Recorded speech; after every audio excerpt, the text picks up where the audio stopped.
ఈరోజు ప్రపంచ పర్యావరణ దినోత్సవాన్ని పురస్కరించుకొని కైకిలూరు మండల న్యాయ సేవా అధికార సంస్థ ఆధ్వర్యంలో కోర్టు ఆవరణలో మొక్కలు నాటడం జరిగింది. మరి ఈరోజు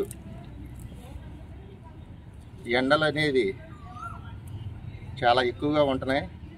ఈ మొక్కలు ప్రతి ఒక్కళ్ళు కూడా మొక్కలు నాటి పర్యావరణం కాపాడాలి. మానవాళి మనుగడికి ప్రకృతి మనకి ఎంత అవసరమో ఆ ప్రకృతిలో భాగమైన ఈ చెట్లని ప్రతి ఒక్కళ్ళు కూడా ఒకటన్నా నాటి మన పర్యావరణాన్ని పెంపొందించుకోవాలి. అలాగే ప్లాస్టిక్ నివారణ కూడా మనం పూర్తిగా నిర్మూలిస్తే మనం పర్యావరణాన్ని కొంతవరకు కాపాడుకుంటామని చెప్పి అందరికీ తెలియజేస్తాం. నాటి పెంచాలి, అదే మొక్కను నాటి దాని బాధ్యత కూడా మొక్క నాటిన వాళ్ళు తీసుకొని దాన్ని ఎదిగేటట్టు కృషి చేయాలి ప్రతి ఒక్కళ్ళు కూడా.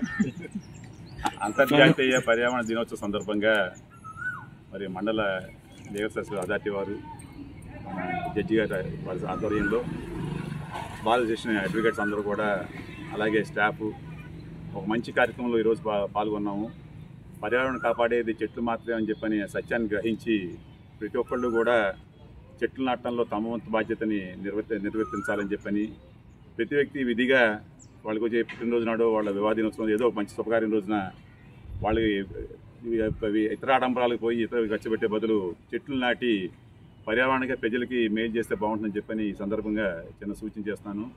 అలాగే మా వంతు కర్తవ్యంగా ఈ చెట్లు నాటడంలో కాకుండా వీటి పెంచడంలో మాకు పాత్ర పోషిస్తామని, ప్రతిరోజు వాటికి నీళ్ళు అందించే విధంగా చేస్తామని, అలాగే పర్యావరణానికి చేటు చేసే ఏ పని అయినా సరే మేము బహిష్కరిస్తామని, ముఖ్యంగా ప్లాస్టిక్ వాడుకోవద్దని చెప్పి మా మిత్రులు మా వాళ్ళందరూ కూడా సభ్యులు మా పవన్ అందరూ కూడా ప్రతి ఉద్యమం చేస్తున్న ఉద్యమానికి మేము అందరూ సహకరిస్తామని చెప్పని, అలాగే పర్యావరణానికి ఉపయోగపడే చెట్లు నాటడంలో మేము మా వంతు బాధ్యత మేము వహిస్తామని చెప్పి తెలియజేస్తూ ఈ కార్యక్రమం పాల్గొని నాకు ఇవాళ చాలా ఆనందంగా ఉందని చెప్పి తెలియజేసుకుంటూ సెలవుకుంటాం.